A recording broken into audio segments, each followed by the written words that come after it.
Mi'raj ayat 57 dan insya-Allah 58. Allah Subhanahu wa taala berfirman ayat 57, A'udzu billahi minasyaitonir rajim.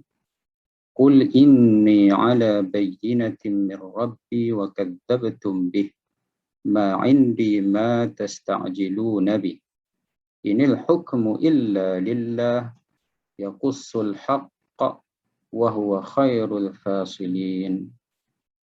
Qul law anna indi ma tasta'jiluna bih laqudiyal amru baini wa bainakum wallahu a'lamu bizzalimin. Jadi itu adalah ayat 57 dan 58. Allah Subhanahu wa taala menyatakan ataupun meminta Nabi kita Muhammad sallallahu alaihi wasallam dengan menyebut, qul, katakanlah wahai Muhammad, inni ala bayyinatin, sesungguhnya sesungguhnya aku, ala bayyinatin, ala di atas, bayyinatin maksudnya di atas hujjah, di atas keyakinan, di atas keterangan. Bayyinatin ini ada boleh kita katakan Al-Quranul Karim, kerana di dalam Al-Quran itu adalah ada keterangan-keterangan yang jelas. Jadi Nabi diminta oleh Allah Subhanahu wa taala menyatakan kepada kafir Quraisy, musyrikin Makkah, qul inni ala bayyinatin, sesungguhnya aku di atas hujjah ataupun keterangan yang jelas. Selepas ayat 55, Nabi kita Muhammad sallallahu alaihi wasallam mengatakan baginda diminta ataupun ditegah untuk menyembah berhala. Baginda ditegah untuk menyembah selain daripada Allah Subhanahu wa taala, dan juga Nabi Muhammad juga tidak mengikut kehendak kafir Quraisy, dan Nabi menegaskan seandainya Nabi ataupun Rasulullah mengikut kehendak ataupun hawa nafsu kafir Quraisy, apa yang mereka mahu, apa yang mereka kehendaki, maka sesungguhnya Nabi berada dalam kesesatan.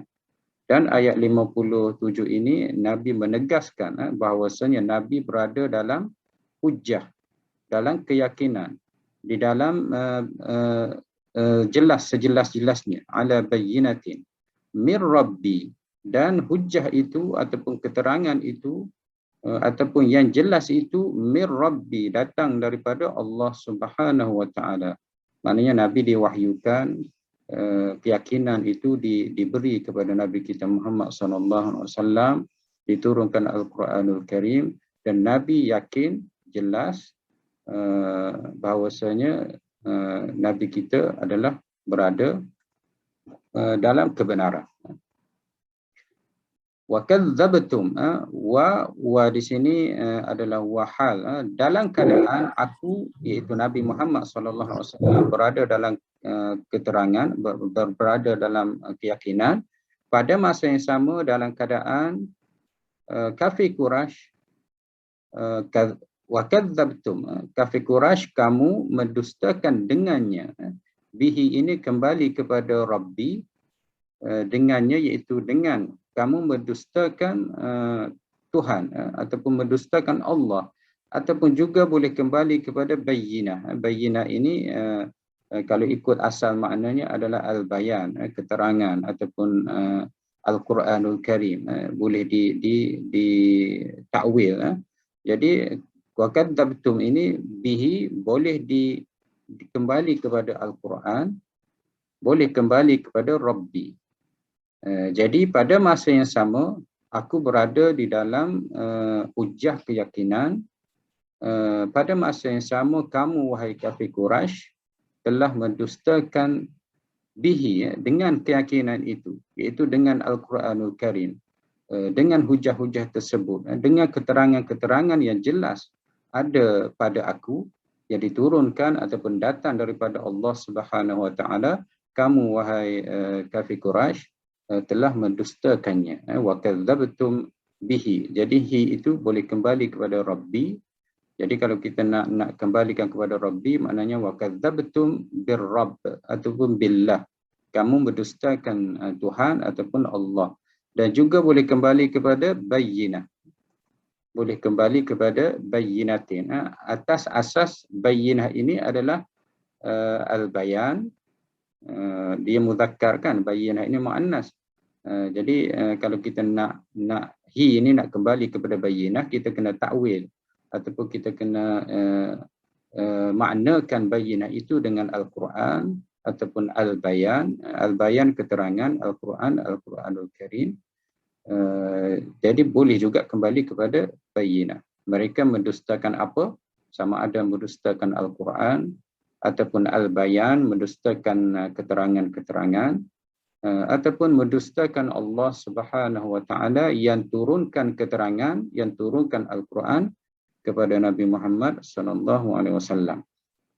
Jadi kul inni, katakanlah wahai Muhammad, sesungguhnya aku berada dalam keyakinan, berada dalam penuh jelas dan terang, di mana yang jelas itu, yang terang itu, keterangan itu, keyakinan itu ataupun Al-Quranul Karim itu mir Rabbi, datang daripada Tuhanku, Tuhan Nabi Muhammad, iaitu Allah Subhanahu wa taala.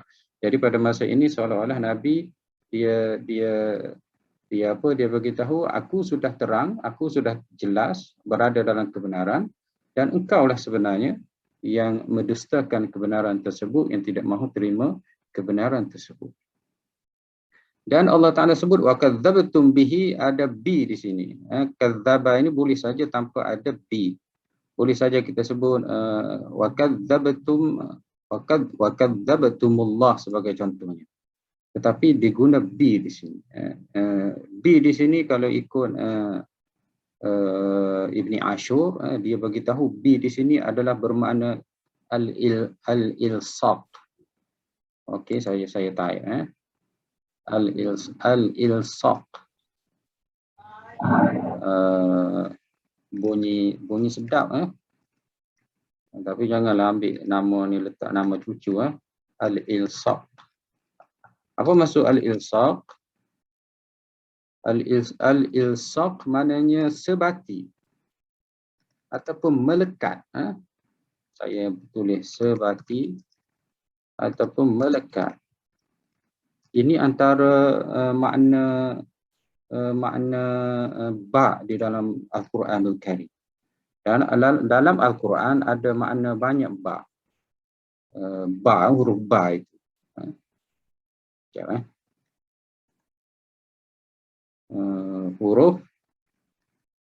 Huruf al-ba di dalam Al-Quran.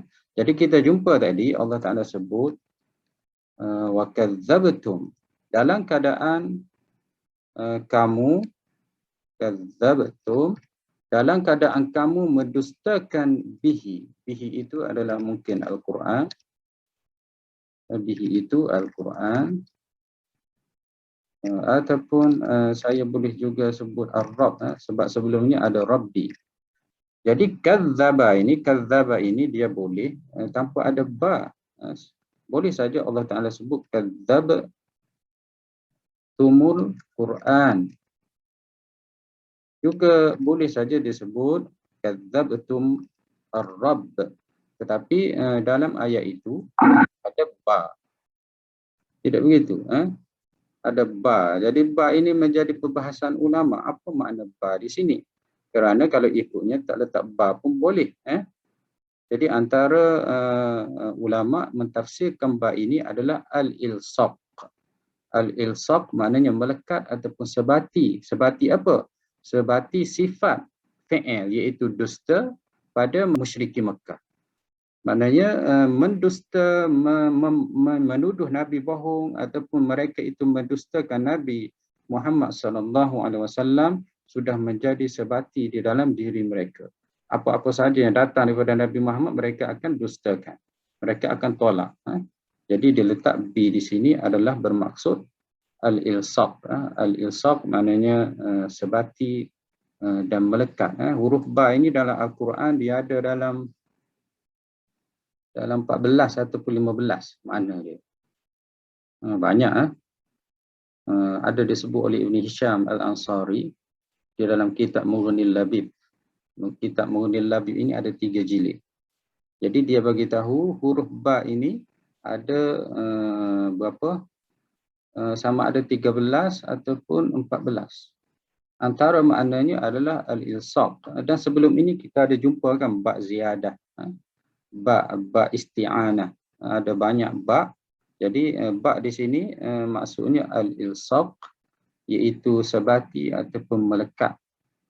Jadi kalau kita nak sedap terjemahnya, kita tambah di sini maknanya. Wa kadzabtum bihi, dalam keadaan mereka itu sebati ataupun dusta itu menjadi sifat yang melekat pada dirinya. Apa saja yang Nabi bawa mereka akan dustakan. Jadi ini maksudnya al-ilsaq. B ini kita tengok biasa kan, tetapi sebenarnya B ini menjadi satu percanggahan di kalangan ulama dalam mengisbatkan, mengeluarkan hukum di antara Syafi'i dan juga mazhab 3 mazhab lain. Kita pernah dengar kan wamsahu biru'usikum. Ini ayat wudu. Maka hendaklah kamu sapu kepala kamu. Ada ba kat situ. Ini memang perbahasan ini memang menarik. Ba itu saja menjadi satu perdebatan di kalangan ulama. Apa maksudnya? Ini ada ditulis oleh guru saya, Atharud Dilalah Lughawiyah fi Istinbat Ahkam Fiqhiyah, oleh Profesor Dr. Abdul Qadir Sa'di. Dia ada tulis satu tesis dia, dicetak. Rumah saya pun ada. Saya beli satu buah buku. Dia beritahu bagaimana kesan-kesan dalil-dalil bahasa ulama bercanggah dalam mengeluarkan hukum. Antaranya wamsahu biru'usikum. Bi ini maksud apa? Ada ulama yang mengatakan, Imam Syafi'i dia mengatakan maknanya al-ilsaq. Imam Syafi'i dia kata ba at-tab'id.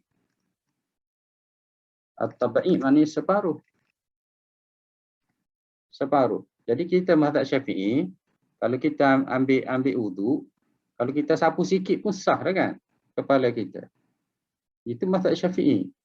Jadi wamsahu biru'usikum, maknanya ba ini bagi Imam Syafi'i dia kata ba ini maknanya litab'id, maknanya separuh ataupun sikit, setengah daripada kepala pun tak apa. Jadi dalam mazhab Syafi'i kalau yang betul-betul ambil mudah tu, dia kata ambil jari letak kat rambut kepala pun sudah memadai bagi mereka lah. Tapi kita sapulah kepala tu kan. Tapi mazhab yang lain dia beritahu ba itu bukan lil tab'id tapi lil ilsaq. Lil ilsaq yang kita tengok tadi lil ilsaq. Payah nak sebut, payah nak taik. Ilsaq ini sebati apa tadi maknanya? Sebati apa lagi? Alah lupa dah saya tadi. Melekat ataupun menyeluruh pun boleh, menyeluruh. Jadi apabila lil ilsaq, mazhab contohnya Hambali, Hanafi, dia beritahu sapu kepala kena sapu semuanya. Kena sapu semuanya. Tidak cukup dengan sapu sikit saja. Kalau lil tab'id sikit pun tak apa, lil ilsaq kena sapu banyak, banyak. Maknanya kena dipanggil sapu. Kalau kita letak saja air kat rambut itu tak panggil sapu. Letak air kat rambut saja, tapi Imam Syafi'i kata tak apa sebab dia makna tab'id. Ataupun kita ambil 2, 3, 4 jari kita letak kat rambut, kita letak, orang kata panggil cenih saja letak. Saya kan kita ada rambut ni kan, kita ambil air, sapu sikit je. Bagi mazhab Syafi'i okey. Kerana dia bermakna tab'id. Kamu sapu sikit pun okey. Tapi bagi mazhab Hanafi, Hambali, kalau buat macam ni tak sapu, dia kena Semua. Kenapa? Kerana mereka berpandangan biru'usikum itu al-ilsaq. Maknanya sungguh kita sapu itu. Melekat, sebati, menyeluruh. Bukan kata sikit-sikit, tidak. Jadi dalam ayat ini pun sama. Bohong ataupun dusta ini bukan sikit-sikit. Bukan separuh-separuh. Tapi sebati, melekat, menyeluruh, menjadi sifat bagi kafir Quraisy. Mereka mendustakan Allah, mendustakan Al-Quran, mendustakan Nabi Muhammad SAW. Tahap dusta itu bukan biasa sampai mahu membunuh Nabi kita Muhammad SAW. Okey, ada banyak lagi Ba nanti kita jumpa lain, al-isaq, kemudian at-tab'id ini juga, kemudian al-isti'anah. Al-isti'anah biasa kita sebut. Al-isti'anah biasa kita guna al-isti'anah. Al-isti'anah contoh kita kata kata betul bil qalam. Saya menulis bil qalam. Ba itu adalah maksudnya dengan bantuan. Ba ini maksudnya dengan bantuan ataupun dengan alat. Saya menulis dengan alat pen. Di tab'in ini satu makna, lil ilsaq satu makna, lil isti'anah tiga makna. Di sini ada 10 lagi makna, insya-Allah bila kita jumpa di dalam Al-Quran. Sebelum ni pun kita jumpa contoh, kita jumpa ba ziyadah. Ba ziyadah dia bermakna taukid, yang menguatkan ayat. Ba qasam, billah contohnya kita ada sebut tentang mana-mana ba tersebut. Jadi ba yang kita jumpa hari ini adalah huruf ba yang bermaksud al-ilsaq. Jelas Okey. Qul inni ala bayyinatin min rabbi wa kadzdzabtum bihi ma indi. Ma indi ini maksud ma itu adalah tidak, indi maksudnya di sisi saya, maknanya saya tidak ada. Ma tasta'jilun, ma tasta'jilun maksudnya apa yang kamu mahu segera itu saya tidak ada. Apa yang mereka mahu segera, kafir Quraisy ini mereka mahu diazab segera. Mereka memperli Nabi ataupun memperlekehkan Nabi, ataupun mereka ini istihza, mengketawakan Nabi SAW. Antara cara mereka mengketawakan Nabi ialah meminta apa yang Allah Ta'ala sebut. Contohnya bila Allah Ta'ala sebut tentang bangsa-bangsa terdahulu telah dimusnahkan, mereka minta bila nak turunkan hujan api, bila nak turunkan seksa azab, kami sedang tunggu-tunggu, maknanya orang panggil nganying. Itu adalah perangai memang kafir Quraisy. Perangai nganying ini memang kafir Quraisy. Kalau seseorang itu nganying dalam bab agama ini, memang sebiji dia tiru puak-puak kafir Quraisy. Maknanya kalau ada orang kata aku tak solat, aku tak ada apa, tak sakit apa pun aku. Tengok orang-orang yang solat semua tu sakit, miskin, aku ambil rasuah apa semua, aku tidak ada apa-apa pun. Ini satu bentuk nganyi, panggil sama seperti kafir Quraisy dahulu. Mereka sama juga. Mereka kaya, mereka buat dosa. Dosa pun bukan biasa-biasa, riba, rasuah, apa lagi, riba, rasuah, minum arak, membunuh, zina, menzalimi orang yang lain, mendustakan Nabi SAW. Semua dosa-dosa mereka buat, dan pada masa yang sama mereka nganyi. Mereka memperlekehkan dengan meminta supaya diturunkan azab kepada mereka. Itu adalah maksudnya tasta'jiluna. Tasta'jilunya mereka itu minta disegerakan apa yang disebut oleh Nabi kita Muhammad SAW tentang azab dan selainnya. Ma indi ma tasta'jiluna bih. Kemudian Allah Ta'ala sebut inil hukmu illa lillah. In itu maksudnya tidak. Tidak hukuman ataupun ketetapan. Tidak hukuman ataupun ketetapan illa melainkan milik Allah Subhanahu wa taala. Maknanya nabi ini dia tidak ada kuasa, segala apa dengan kuasa Allah Subhanahu wa taala. Yang penting dalam diri kita sebagai muslim ini, kita kena juga beriman bahawasanya nabi itu adalah bashar. Ini disebut dalam Al-Quranul Karim, nabi itu adalah manusia. Nabi tidak boleh kita angkat sebagai Tuhan. Maknanya nabi itu bersifat dengan sifat Tuhan. Boleh menyembuhkan, boleh mematikan, boleh menurunkan bala, boleh sifat-sifat yang Allah SWT boleh memberi rezeki. Allah Ta'ala alim, Allah Ta'ala tahu. Nabi tahu semua seperti Allah? Tidak.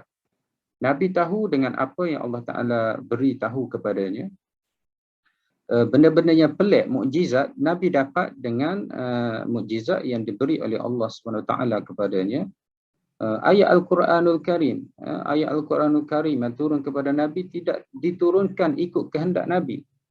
Bahkan ada tempoh kadang-kadang Nabi tunggu, tetapi Allah Ta'ala tidak turunkan Al-Quranul Karim. Juga Al-Quran ini diturunkan kepada Nabi dengan izin kehendak Allah Subhanahu Wa Ta'ala. Bahkan tubuh Nabi itu, bernafasnya, jantungnya berdenyut dan sebagainya, hidup mati Nabi itu juga adalah ketentuan Allah Subhanahu Wa Ta'ala. Jadi Nabi itu adalah basyarun. Jadi bila Nabi itu basyarun, manusia, dia tak boleh turunkan azab, dia tak boleh datangkan mukjizat, dia tidak boleh turunkan api daripada langit menyeksa kafir Quraisy.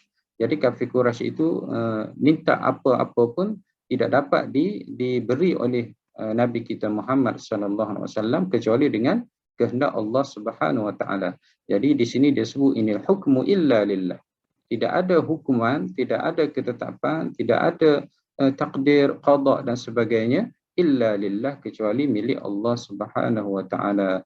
Wa innama ana basyarum mithlukum. Adapun nabi itu adalah makhluk manusia seperti kamu, mithlukum, seperti kamu, sebagaimana yang digambarkan oleh Allah Subhanahu wa taala. Makan, kahwin, ada perasaan marah, ada perasaan sayang, seperti manusia yang lain. Yang membezakan nabi dengan kita ialah yuha ilaihi. Nabi diwahyukan, nabi dilantik menjadi rasul pesuruh Allah Subhanahu wa taala. Dan yang kedua, wallahu ya'simuka minan nas. Nabi itu ada ismah, iaitu terpelihara daripada melakukan dosa. Okey, inal hukmu illa lillah yaqussul haqq. Yaqussu ini Allah itu yang menerangkan kebenaran. Nabi ini hanya munzir. Munzir maknanya yang memberi peringatan.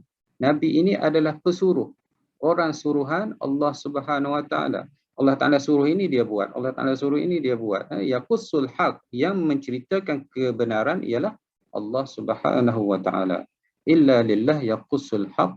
Yaqussu ini maknanya yang menceritakan, yang mengkhabarkan, yang memberitahu, yang menerangkan, diterjemahkan di sini, yang menerangkan kebenaran.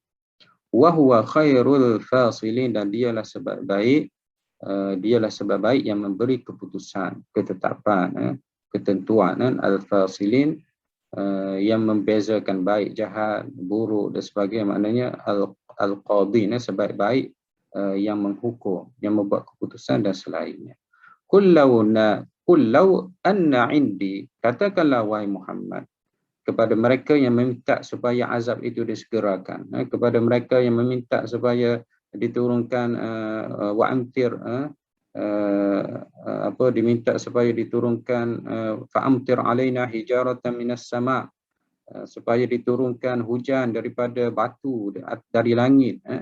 Kemudian yang minta supaya didatangkan azab yang pedih, sebagaimana engkau dakwa wahai Muhammad, bahawasanya Allah Ta'ala ini azabnya pedih dan sebagainya, datangkanlah kepada kami segera. Jadi katakanlah kepada mereka, lau anna indi, sekiranya aku berkuasa, ma tasta'jilu nabi, aku berkuasa ataupun aku ada apa yang kamu minta supaya disegerakan dengannya, laqudiyal amru, sudah pasti akan diputuskan urusan baini wa bainakum, antara aku dan antara kamu. Maknanya kalaulah aku adalah ada kuasa di tangan aku boleh membuat ketetapan, aku boleh membuat keputusan, aku berkuasa menurunkan azab, aku berkuasa menetapkan apa-apa saja, sudah pasti perkara ini selesai antara aku dengan kamu. Maknanya kita boleh bincang. Jadi kalau Nabi itu seorang yang bengis, dia akan tanya, kamu nak azab apa? Kalau kamu nak azab api daripada langit, dia boleh turunkan. Tapi masalahnya itu bukan urusan Nabi kita Muhammad SAW. Itu adalah urusan Allah Subhanahu Wa Taala. Jadi laqudiyal amru baini wa bainakum wallahu a'lamu bizzalimin, dan dia Allah Taala Maha mengetahui akan orang-orang yang zalim.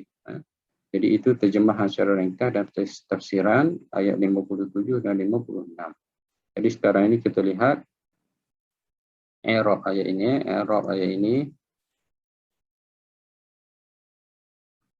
Okey, ayat 57 Allah Taala sebut qul inni taqaddamat fil ayatis sabiqah. Telah pun lepas pada ayat yang lalu. Ayat dulu sudah ada, tak perlu diterangkan, itu maksudnya. Ayat sebelum ni dah ada kan, qul inni. Qul inni ya. Sebelum ni qul inni nuhitu. Qul inni nuhitu. Ayat sebelum ni baru saja panah-panah minggu lepas. Itu saya tambah pengarang bagi tahu sudah lepas dah ayat yang sebelum. Ala bayyinatin muta'alliqan bi khabar inna al-mahdhuf. Ala bayyinatin ini dia bergantung, ala bayyinah huruf jar, bayyinah majrur. Jadi huruf jar dan majrur ini dia kena bergantung kepada sesuatu. Jadi dia bergantung kepada mana? Kepada khabar inna mahzuf. Inni ala bayyinatin. Inni kainun ala bayyinatin. Boleh kita takdirkan. Rasanya minggu lepas pun saya dah takdirkan. Nah, ini pun ada. Saya baru tak apa, kita ulas sikit. Ini ana itu adalah isim inna, kemudian ala bayyinatin. Ala bayyinatin itu dia bergantung, dia merujuk kepada khabar. Ada khabar kat sini. Khabar itu tidak disebut. Boleh kita letak di sini contohnya kainun. Sesungguhnya aku ada. Ataupun perkataan-perkataan yang sesuai. Jadi boleh di i'rab di situ, boleh ditetapkan. Mabni ini okey, tidak ada. Saya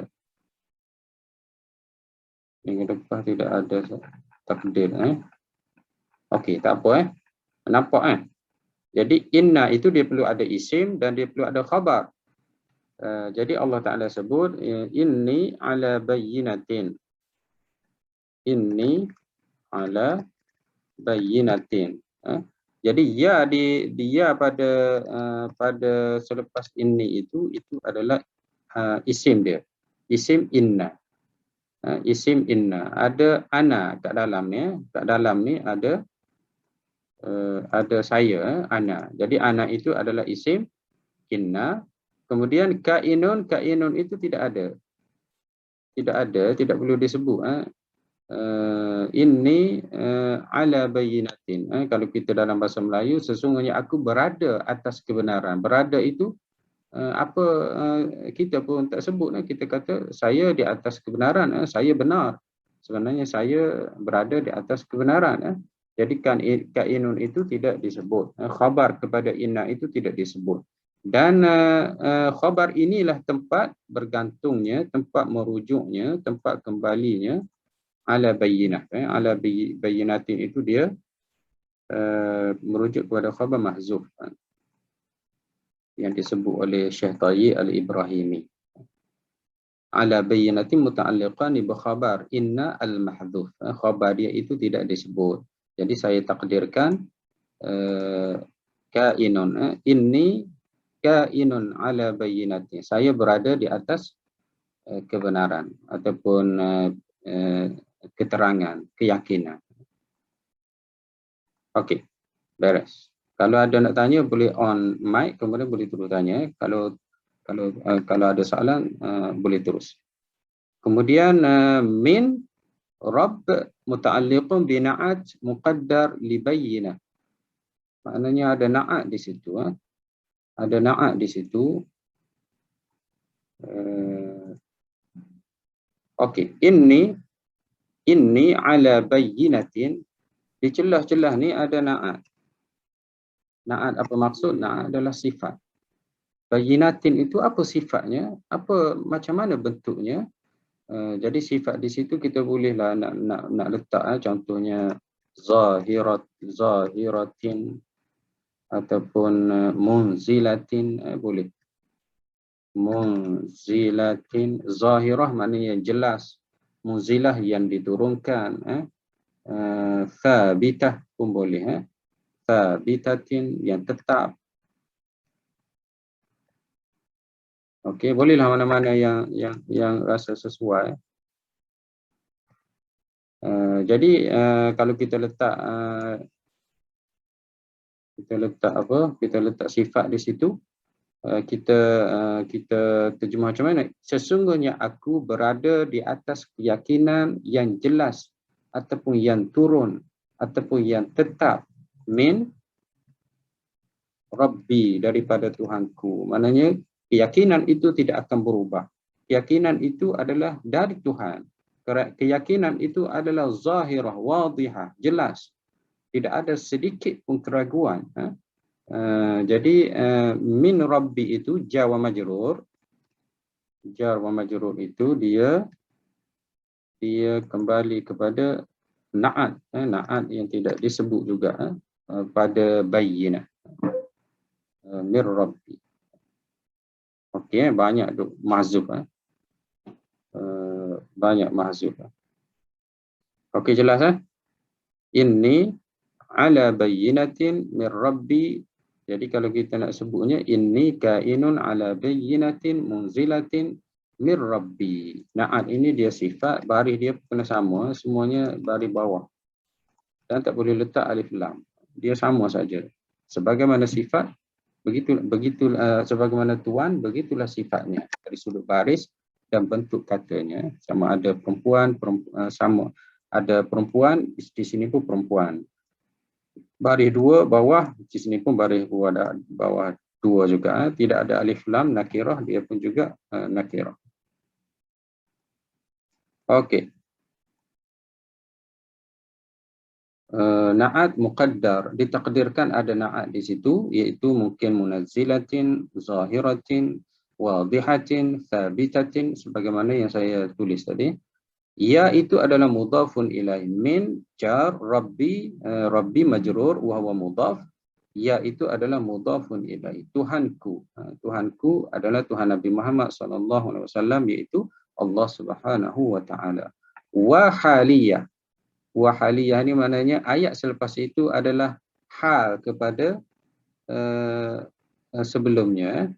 Hal kepada sebelumnya. Maknanya Nabi kita dia berada dalam keyakinan dalam keadaan kafir Quraisy mereka mendustakan kebenaran tersebut. Mereka menuduh semua itu adalah bohong. Mereka menolak kebenaran tersebut yang datang daripada Tuhan Allah Subhanahu wa taala, Tuhan Nabi Muhammad, Allah Subhanahu wa taala. Jadi wa kadzabtum itu adalah jumlah dia itu adalah fi mahalli nasab hal. Wa haliyah wa kadzabtum ini mithlu dalaltum. Fi'il madin wa fa'iluhu, tum itu adalah fa'ilnya. Kadzabtum. Antum kadzabtum. Jadi tum itu adalah fa'il. Jadi wahaliyah kadzabtum bihi, maknanya dia punya ayat ini adalah hal. Kita terjemahkan dalam keadaan mereka kafir Quraisy itu mendustakan Nabi Muhammad SAW.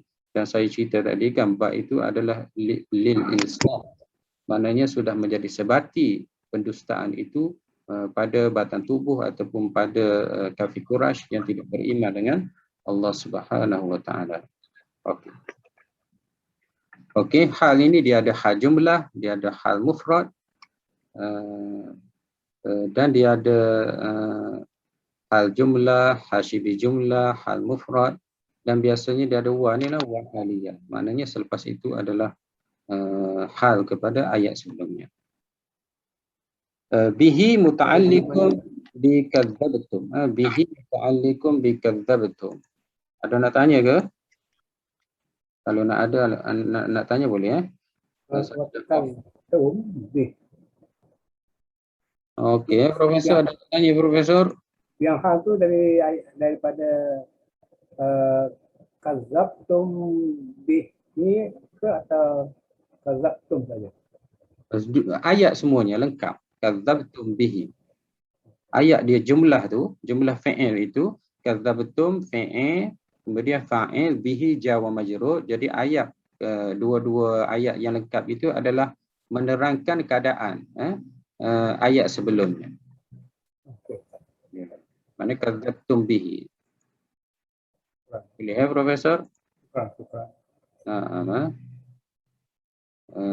Ala bayyinatin min rabbi, ala bayyinatin min rabbi wa kadzdzabtum bihi. Jadi wa kadzdzabtum bihi ini adalah hal. Hal.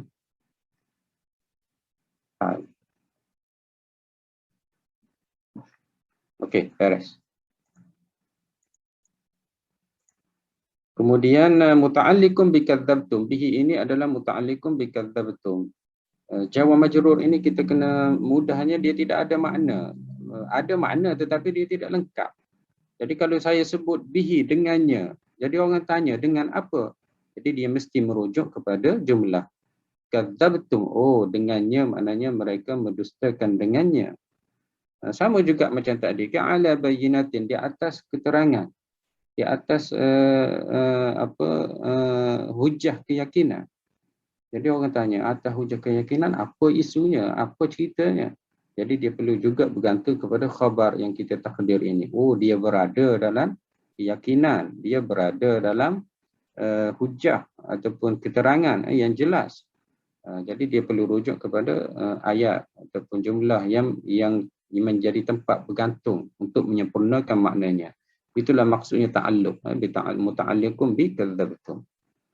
Kemudian ma nafiyah muhmalah. Ma nafiyah muhmalah ni maknanya dia tidak ada fungsi ma ni. Dia hanya makna dia nafi saja. Dia ada ma nafiyah muhmalah, lawan dia mu'malah ataupun amilah. Amilah bi'amali laisa. Ada ma dia berfungsi seperti laisa, kita ada jumpa dah. Kalau tak silap saya pernah terangkan sebelum ni. Ma yang bermakna nafiyah ya'malu amala laisa, dan ada yang muhmalah, tidak ada fungsi. Jadi kalau dia beramal dengan laisa, dia perlu ada isim dan khabar ma ini. Tapi kalau dia muhmalah, dia hanya bermaksud nafi saja. Biasanya ma muhmalah ini dia ada dua sebab. Pertama, bila khabar itu diawalkan, ataupun bila ada illa selepasnya. Ma tu nafi, kemudian ada illa selepasnya, jadi dia tidak boleh beramal lagi, beramal dengan laisa. Jadi di sini ma nafiyah ini tidak boleh beramal dengan laisa kerana indi itu adalah jar wa majrur. Kemudian ada ta'alluq dia khabar muqaddam. Ada khabar muqaddam, nanti kita tengok. Jadi ma nafiyah muhmalah, apa maksudnya? Ma iaitu fungsinya tidak ada. Dia tidak berfungsi dari sudut i'rabnya. Dia hanya memberi makna tidak saja. Tidak ataupun tiada. Jadi ma indi, tidak ada padaku, tidak ada di sisiku. Jadi ma nafiyah muhmalah indi zarfun, zarfu makanin, zarf makan mansub muta'alliqun bi mahdhuf khabar muqaddam. Dia adalah zaraf. Zaraf menunjukkan tempat, maknanya pada Nabi itu tidak ada. Mansub, kita baca asalnya adalah inda. Mansub itu da itu baringnya di atas. Tetapi apabila ada ya itu dia tak boleh lah, kena baca dengan indi, tak boleh indai, tak boleh indi. Okey. Ma indi ma tasta'jilun. Ma indi ma tasta'jilun. Jadi indi ini zarah makan masuk muta'alliqun bi mahdhu khabar muqaddam. Ada khabar muqaddam. Ya itu adalah mudhafun ilaih. Ma yang kedua itu adalah isim mausul sakin. Sakin maknanya ataf ali itu mati. Kita tak baca ma'a ataupun ma'i. Kita baca ma. Jadi ma itu isim mausul mabniyun 'ala sukun fi mahalli rafa' mubtada' muakhar. Nampak tak nampak? Ini perlu kita apa tu Ustaz? Khabar muqaddam tu mahzuf. Takdirnya apa Ustaz? Ya. Tengok saya buat Ini perlu kepada kita tengok balik ayat Okey. Pertama kita tengok Allah Taala sebut ma indi ma tasta'jiluna bihi. Okey. Ma indi ma tasta'jiluna bihi. Ma ini adalah dia punya mubtada dia. Okey, ma ini mubtadanya. Cuba kita tengok Syekh Tayyib Ibrahim dia sebut apa? Dia sebut ma mausul sakit fi mahrafa mubtada muakhar. Jadi ma itu ma tasta'jilun itu adalah mubtada dia. Ma itu adalah isim mausul, dia fi mahalli rafa' mubtada. Jadi ma duduk di depan sebenarnya. Ma tasta'jiluna bihi ma indi. Ya. Tak nampak lagi Ma ini adalah mubtada. Ma tasta'jiluna bihi. Kemudian mana khabarnya? Ma tasta'jiluna bihi. Ma tasta'jiluna bihi. Khabar dia kita boleh takdir. Kalau kita nak takdir kat sini kita sebut maujudun. Ma maujudun indi ma tasta'jiluna bihi. Nanti kita tengok kat bawah kita nak buat macam mana. Ini kita takdirkan Azizul. Tidak ada padaku di sisiku apa yang kamu minta disegerakan dengannya. Jadi maujudun itu adalah khabar muqaddam. Kemudian indi itu jawab majrur. Kemudian ma tasta'jilun ini ma ini adalah mubtada muakhar. Mubtada muakhar. Ma maujudun indi ma tasta'jiluna bih. Jadi kita ambil yang depan ma tasta'jiluna bihi ma maujudun indi. Ma maujudun indi. Seolah-olah begitulah. Apa yang kamu minta supaya disegerakan dengannya tidak ada padaku. Jadi maujudun ini adalah khabar. Khabar.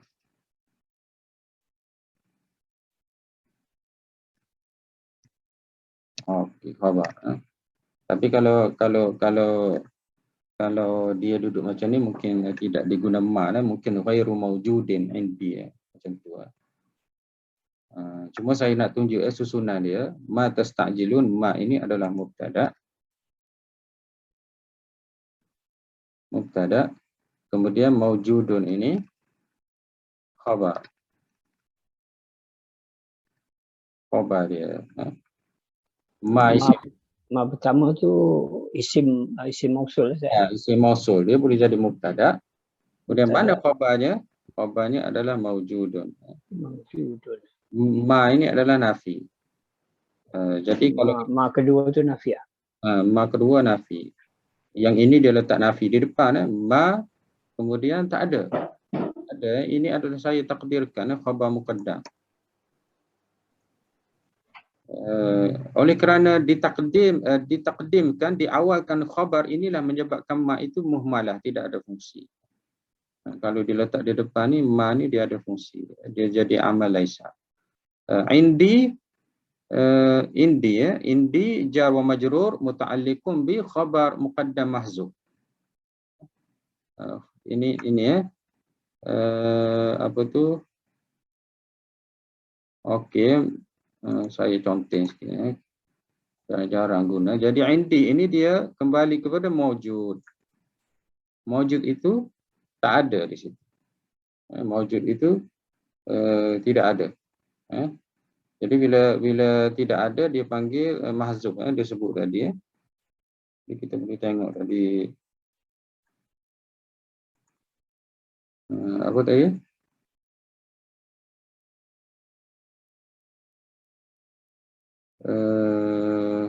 Kat mana tadi? Okey. Muta'alliqu bi mahdhuf khabar muqaddam. Maknanya khabar muqaddam itu tidak ada. Tidak ada khabar muqaddam itu saya takdirkan tadi maujudun ataupun mustaqirrun.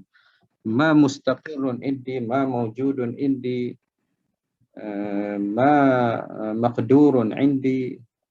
Boleh saja kita terjemahkan mengikut kesesuaian ayat. Maknanya tidak ada kekuasaan padaku. Tidak ada ketetapan kepadaku. Jadi muta'alliqun bi mahdhuf khabar muqaddam. Ma yang kedua itu adalah isim mausul sakin fi marfu' mubtada muakhkhar. Tasta'jiluna mithlu tad'una fi mudhari' marfu' bi thubutin nun fi ayat 56. Boleh tengok balik bihi muta'alliqani bi tasta'jilun. Tasta'jilun dia bergantung kepada tasta'jiluna bih. Okey. Beres Ada soalan nak tanya? Okey, tak ada soalan Alhamdulillah.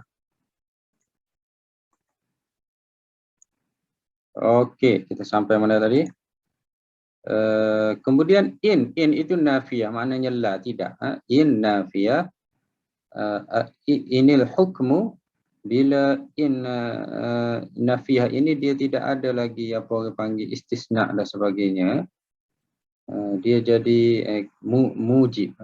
Mujab ke mujib. Dia jadi positif, dia bukan salbi, negatif. Dia bukan makna istisna. Jadi seolah-olahnya Allah Ta'ala sebut al-hukmu lillah. Al-hukmu lillah. Seolah-olahnya ayatnya biasa saja tetapi diletak in untuk lil hasar. Al-hukmu lillah. Kan mubtada khabar. Al-hukmu lillahi. Hukum itu milik Allah. Mana milik? Tak ada perkataan kat sini kan. Ini pun sama. Ada khabar kat sini. Ada khabar. Ada khabar kat situ. Khabar. Tetapi tidak disebut. Tapi kalau kita terjemah, kita nampaklah. Hukum itu milik Allah. Kepunyaan Allah. Hak Allah. Kita boleh terjemah kat sini. Haqqun lillah. Haqqun lillah. Hak milik Allah. Ataupun milkun lillah, milik Allah Subhanahu wa taala. Ataupun kita nak bagi tahu sabitun, tetap bagi Allah. Kita boleh takdirlah apa-apa. Jadi ada khabar dia, ada khabar al-hukmu haqqun milkun sabitun lillah. Kemudian diletak in. In ini adalah bermaksud nafi. Kemudian diletak illa. Illa selepas hukum itu diletak illa, dan in dengan illa ini dia memberi makna al-hasar. Al-hasar maknanya untuk menghadkan maknanya. Jadi kalau kita tengok hukum itu milik Allah, tapi apabila ada in dengan illa, lagi khusus, lagi had. Maknanya lagi sempit, maknanya ketetapan, ketentuan, menurunkan bala, menurunkan azab dan sebagainya, itu adalah hak Allah Subhanahu Wa Taala, tidak ada yang lain. Tidak ada makhluk, hanya Allah. Jadi kalau kita guna al-hukmu lillah, maknanya biasa. Tapi bila disebut inil hukmu illa lillah, dia memberi makna al-hasar. Al-hasar ini lagi sempit. Lagi dia punya kepung maknanya. menhadkan maknanya hanya milik Allah Subhanahu Wa Taala. Itulah maksud dia al-hasr. Yang disebut juga oleh Dr. Ibrahim Dr. Tayyib Al-Ibrahimi, Allah yarhamuhu wa yaghfir lahu, sudah meninggal. Dr. Tayyib Ibrahimi ini pengarang buku ini, dia sudah meninggal di Madinah. Asalnya adalah daripada Syria, Syam, dan dia mendapat PhD dalam bidang bahasa Arab di Al-Azhar Mesir. Takdir dia adalah imtiaz. Kemudian dia mengarang sebuah kitab I'rab Quran yang ringkas yang kita baca pada hari ini. Dan semasa saya belajar di Syria pada tahun 2004, saya menulis tesis saya bertajuk Ajaran Sesat Al-Harakat Al-Haddamah, Al-Harakat Munharifah Wal-Haddamah fil Mujtama' Islami fi Malaysia. Saya tulis tentang sejarahnya, bagaimana Arab dia sampai ke Malaysia, ajaran-ajaran tersebut dari mana sampai ke negara kita, daripada sejarah, daripada contoh-contoh dia dan sebagainya, akidah-akidah dan sebagainya. Yang membaca saya punya tulisan saya itu, tesis saya itu adalah Dr. Ibrahim Tayyib Ibrahim. Dialah yang membaca. Jadi kenangan yang sangat manis. Apabila saya sebut namanya, akan teringat dengan wajahnya, senyumannya. Kenangan yang sangat manis, saya akan berada di rumahnya selepas Isyak, kadang-kadang sampai pukul 2, sampai pukul 3 untuk semak penulisan saya. Untuk dia hanya mukri saja, hanya pembaca saja, bukan penyelia tesis saya. Penyelia tesis saya nama dia Ali Kuzi.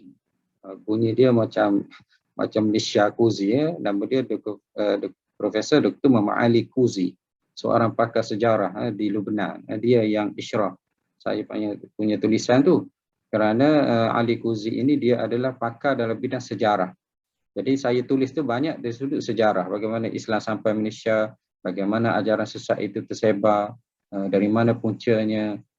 Jadi saya tulislah bagaimana orang Melayu ambil ajaran-ajaran tersebut. Banyaklah ajaran tu. Jadi saya duduk dengannya, saya tengok akhlaknya, Masya Allah, dia sentiasa mulutnya bergerak, membaca Quran dan sebagainya. Dan apabila mengajar I'rab Quran ini, saya ambil bukunya atas asas dia guru saya, dan supaya pahala-pahala yang mengalir kepada Syekh Dr. Tayyib Al-Ibrahimi. Jadi dia telah berhijrah ke Madinah semasa keadaan perang, dan sebelumnya lagi dia pergi ke sana. Jadi dia meninggal di Madinah Al-Munawwarah. Tidak sempatlah saya bertemu dengan dia. Semasa saya belajar di Syria dulu, ada 2 orang guru yang memberi pesan kepada saya. Seorang lagi adalah Syekh Usama Ar-Rifai. Syekh Usama Abdul Karim Ar-Rifai pernah datang ke Malaysia dan saya pernah jumpa dengannya.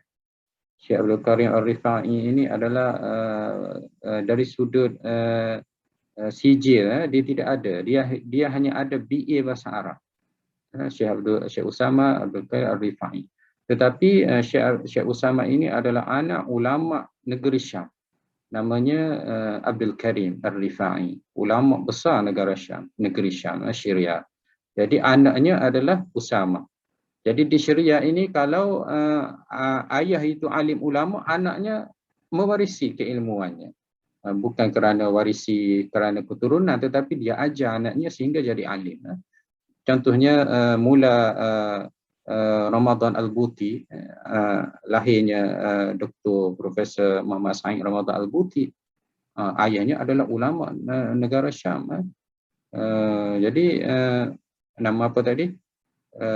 Nama apa tadi? Usama Ar-Rifai ini adalah anak kepada Abdul Qadir Ar-Rifai.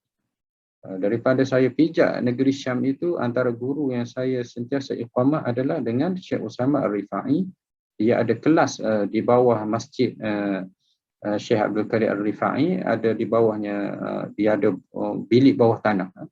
Jadi selepas subuh, kami akan turun dalam bilik tersebut, jadi belajar. Bukan sebiji kitab, 2, 3, 4 buah kitab daripada selepas subuh sampailah pukul 8.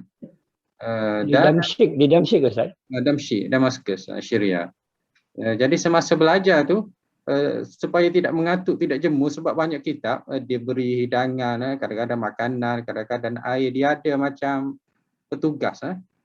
Dia bagi kopi kepada kita, dia bagi air, memang seronok lah, tak mengantuk. Kita pun santai belajar.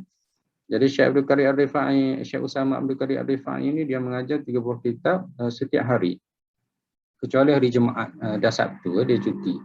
Jadi saya belajarlah kat situ. Dan yang belajar dengan Syekh Abdul Qadir Usama Ar-Rifai ini, Masya Allah, mereka yang pakar dalam bidang bahasa Arab. Ada yang pakar linguistik bahasa Arab, memang doktor-doktor, profesor, doktor di Universiti Damaskus datang belajar dengan Syekh Usama Ar-Rifai yang memangnya tidak ada CJ tetapi dia ada ilmu. Bukan saya nak merendahkan orang ada CJ, tidak. Saya pun belajar juga, ada CJ juga, tetapi nak bagi tahu Syekh Usama ini adalah seorang ulama yang besar dan dia tidak guna kitab. Dia hanya duduk atas kerusi. Yang baca kitab ni adalah doktor-doktor yang baca kitab. Contohnya kitab Nahwu, kitab bahasa Arab, dia mengajar pada masa itu tafsir Az-Zamakhsyari. Kemudian kitab bahasa Arab Mughni Al-Labib, doktor yang baca kitab Mughni Al-Labib, itu saya sempat sikit saja. Kemudian dia mengajar kitab fiqh Syafi'i, kitab yang paling besar dalam mazhab Syafi'i, iaitu kitab Majmu' oleh Imam Nawawi. Khatam kitab tu, cuba bayang, khatam kitab tu. Saya sempat khatam saja. Saya belajar mungkin dalam 4 jilid macam tu. Kitab tu besar dalam 22 jilid. Jadi selama saya duduk dalam 3 tahun khatam kitab tu, saya boleh tamatkan dalam 3-4 jilid saja. Kemudian dimula dengan kitab Mughni Ibn Qudamah Mazhab Hambali. Ini pun kitab besar. Saya pun ada beli kitab tu dalam 24 jilid. Saya hanya tamat dalam 2 jilid saja.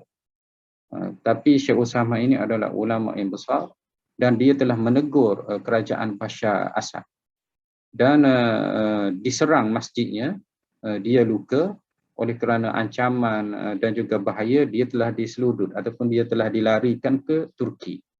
Jadi sekarang ini dia menjadi pengerusi ataupun ketua ulama Syam di Turki. Dia menjadi ketua ulama Syria di Turki dan dia pernah datang ke Malaysia. Jadi dia memang alim lah. Jadi kenangan-kenangan pelajar masa dahulu saya cerita. Jadi Dr. Tayyib Ibrahimi, Syekh Usama Ar-Rifai dan ada seorang lagi guru saya, Abdul Majid Al-Hawrani. Dia ini adalah murid kepada Syekh Usama Ar-Rifai. Bila saya belajar dengan Syekh Usama Ar-Rifai, saya rasa lambat. Takkanlah saya nak duduk 4 tahun saja. Jadi macam mana saya nak tamatkan kitab secara cepat. Jadi saya beritahu kepada Syekh Usama, saya nak seorang guru mengajar saya. Jadi Syekh Usama panggil Abdul Majid Hawrani ini, dia adalah guru di satu ma'had, namanya Ma'had Al-Fatah Islam. Ma'had ini memang terkenal lah di sini. Ramai yang keluar daripada Ma'had Fatah ini. Jadi dia beritahu kepada Syekh itu, dia kata, awak ajarlah Nazmi ini. Saya tetapkan awak Abdul Majid, awak ajar Nazmi ini ikut apa-apa saja yang dia nak, kitab apa. Jadi saya belajar dengan Syekh Abdul Majid Hawrani ini di dalam kereta, di dalam masjid, di rumah dia. Kadang-kadang saya berada di rumahnya, makan sarapan kat rumahnya, dia suap saya. Ini memang kenangan saya rasa nak menangis pula. Seperti anak dengan ayah, seperti ayah dengan anak. Dia ambil roti, dia cicah apa dengan hummus, dia suap ke mulut saya. Saya rasa ini bukan saya guru, tetapi ini adalah ayah dengan muridnya. Dia tanya saya ada duit ke tidak?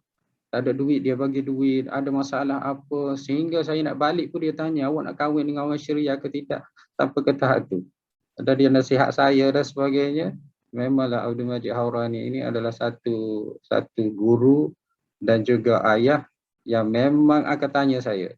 Sakit, demam, bawa saya pergi majlisnya. Dia ada kereta Skoda kereta macam pick up tu.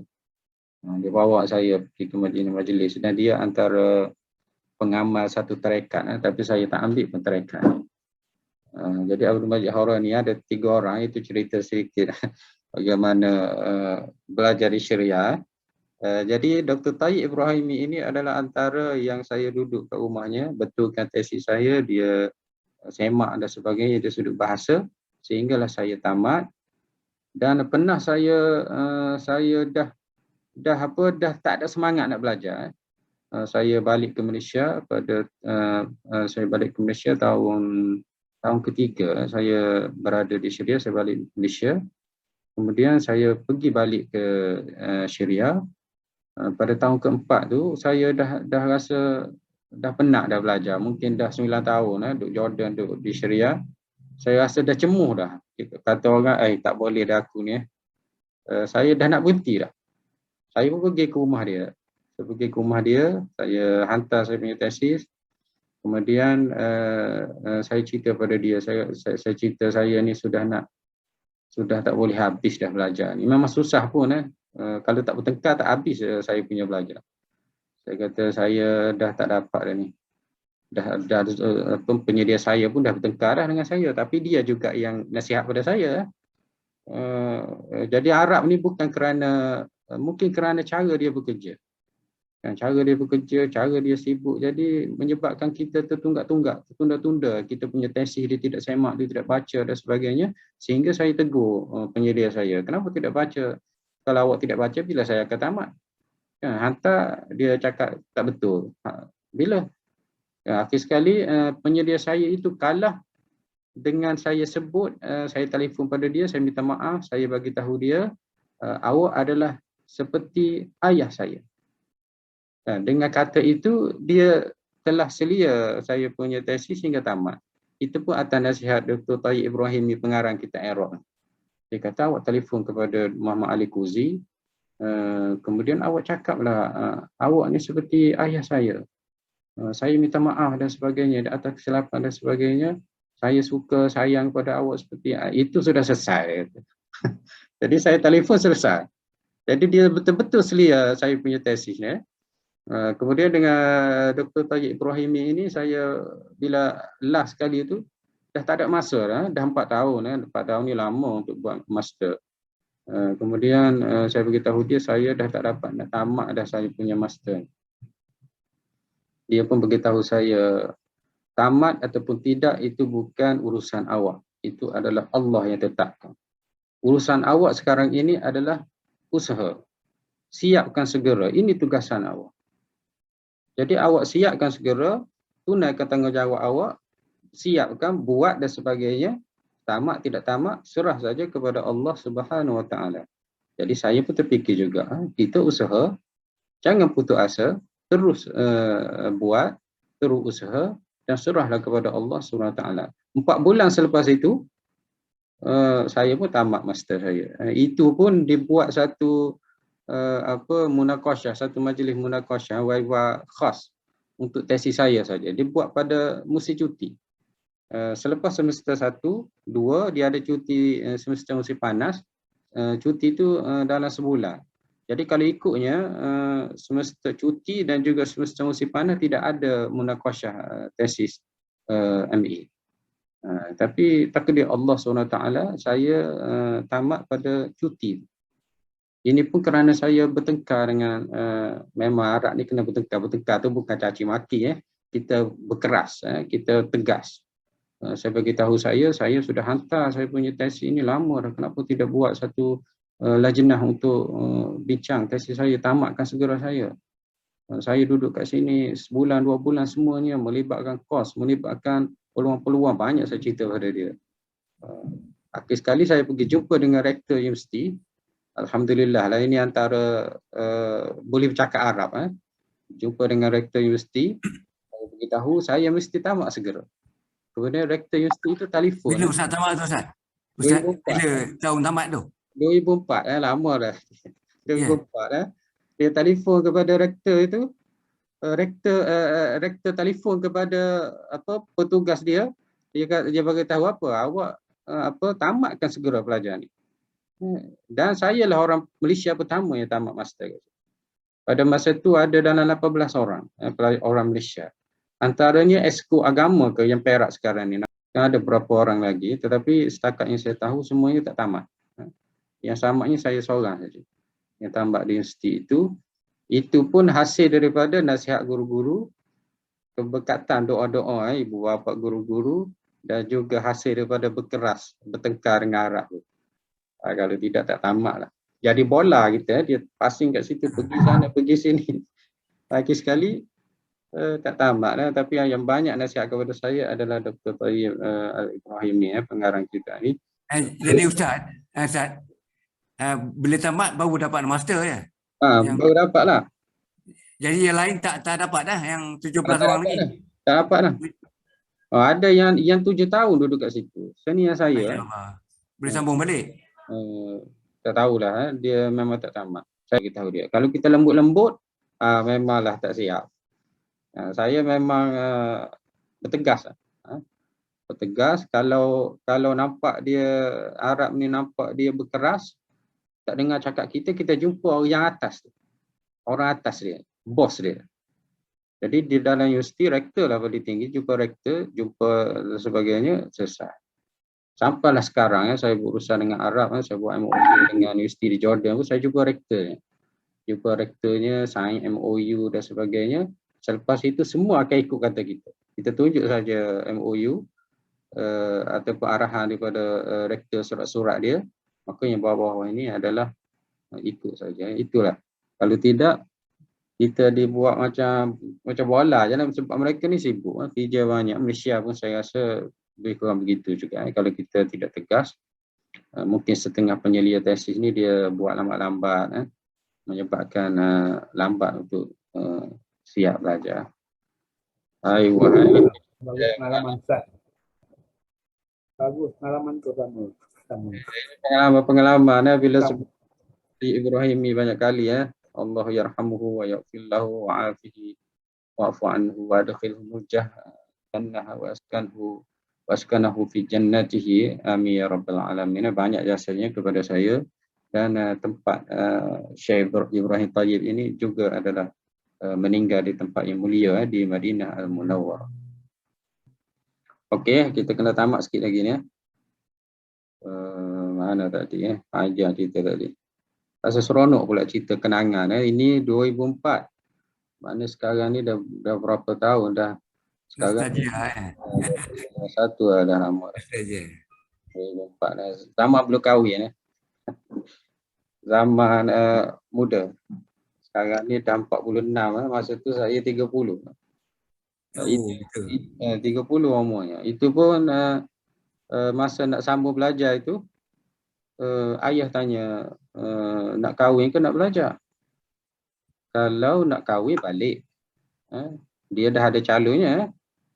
Calonnya sudah ada. Dia kata kalau nak kahwin balik bekerja. Kalau nak belajar jangan kahwin lah. Pergi belajar dulu. Kahwin ke nak belajar? Nak kahwin ke nak belajar? Kalau boleh nak kahwin dah belajar. Nak dua-dua sekali ya? Dua sekali. Jadi akhir sekali saya pilih belajar. Jadi 4 tahun saya berada di Syria, dan selepas saya tamat, saya kahwinlah dengan calon daripada ayah saya, keluarga saya. Tak apalah sekarang. Ustazah yang mungkin kenal. Itu lama tunggu saya. Dalam 7-6 tahun juga tunggu saya. Istiqamah betul. Istiqamah betul Ustaz. Ya, bukan istiqamah jodoh. Bila Allah Ta'ala tetapkan, kita nak bimbang apa, itulah yang saya duk pegang. Kalau jodoh kita tak ke mana. Sebagaimana mak ayah ke Syria pula ya. Okey Okey, kita habiskan sikit kita baca sikit lagi ni Okey, ma itu adalah musul sakin fi. Ya, sila Profesor. Tadi yang inna dengan ila tu Ustaz takrifkan sebagai al-hasara Ya. Tapi kalau ada ayat yang bawah tu nanti kita akan berjumpa la dengan illa, yang itu diistilahkan sebagai apa pula? La dengan illa, ayat ke berapa tadi? Yang ke bawah ni pula tu. Ini 59 tu. Oh, 59 konsep tu. Mana tadi kadang Ustaz kata al-hasara tu maknanya samalah. Sama juga. La ya'lamuha illa huwa. Dia ada dua, adatul qasar, adatul hasar. Lebih kurang saja. Contoh kita bersyahadah kita sebut la ilaha illallah. La ilaha. Sama juga la ya'lamuha illahu dalam ayat 59 dah. La ilaha illallah. Yang kita syahadah tu kan. Mana kita terjemahkan, aku bersaksi tidak ada Tuhan yang berhak disembah melainkan Allah Subhanahu Wa Taala. Asalnya ilahun Allah. Dalam ayat tu pun sama, la ya'lamuha illa huwa. Huwa tu Allah lah, yang tidak tahunya kecuali huwa. Yang atas ni pun sama, inil hukmu illa lillah. Jadi semuanya kita panggil al-hasar ataupun satu lagi namanya al-qasar. Al-qasar itu makna seperti yang saya cerita tadi. Maknanya dia menyempitkan lagi, dia menghadkan lagi, dia mengkhususkan lagi. Kalau hukum, maknanya hukum itu hanya khas untuk Allah. Ilaha itu maknanya Tuhan yang berhak, yang benar, tidak ada selainnya adalah Allah Subhanahu Wa Taala. Tidak ada Tuhan lain. La ya'lamuha, perkara ghaib itu kecuali Allah Subhanahu Wa Taala. Perkara ghaib yang tahunya hanyalah khas Allah Subhanahu Wa Taala sahaja yang tahunya. Kalau manusia tahu itu adalah dengan ilmu yang diberitahu oleh Allah Subhanahu Wa Taala, sebagaimana Nabi kita Muhammad yang cerita tentang syurga, tentang neraka, tentang perkara-perkara ghaib itu dengan ilmu Allah Subhanahu Wa Taala. Okey, jauh dah pergi ya. Profesor ayat 59 dah tak sabar kita baru Dia berjumpa perkataan tu. Tapi maknanya sama je. Al-qasar dengan al-hasar. Al-hasr. Al-hasr. al-qasru dan al-hasr. Al-hasri. Sama Lebih kurang maknanya. Kata huruf liqa. Liqa. Ya, tapi maknanya sama. Qasar maknanya meringkaskan, memendekkan, menghadkan. Qasar, qasir rendah kan, qasir. Kemudian hasru maknanya kepung. Kepung, kita hadkan, kita kepungkan. Al-hasar. Tapi makna lebih kurang saja uslub. La ditambah dengan illa. Istisna sebelumnya ada la. Okey, ini pun ada disebut la ya'lamuha illa la lil hasar. InsyaAllah kita sampai nanti. Kita sampai kepada ayat ni. Lil hasar juga disebut lil hasar.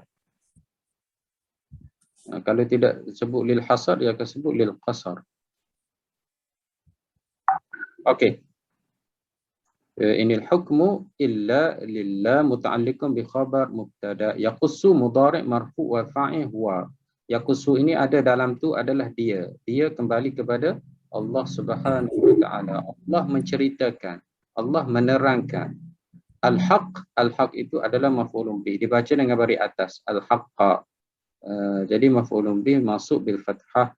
Al-haq ini adalah Islam. Al-haq itu adalah kebenaran. Kebenaran itu adalah Islam. Tidak ada yang benar kecuali Islam. Wa atifah, wa itu adalah huruf ataf, dan huwa mubtada. Khairun khabar marfu' al-fasilin mudhaf ilai majrur bil ya. Wallahu wa huwa khairun al-fasilina. Dia itu adalah mubtada, khairun adalah khabar. Khairun khabar marfu'. Dibaca dengan baris hadapan. Khairu al-fasilina wa huwa mudhaf, al-fasilina mudhafun ilaih majrur bil ya, kerana al-fasilin ini adalah jamak mudzakkar salim. Okey, selepas itu huraian jumlah kul musta'nifah awal ayat ini, huraian saja yang atas tu.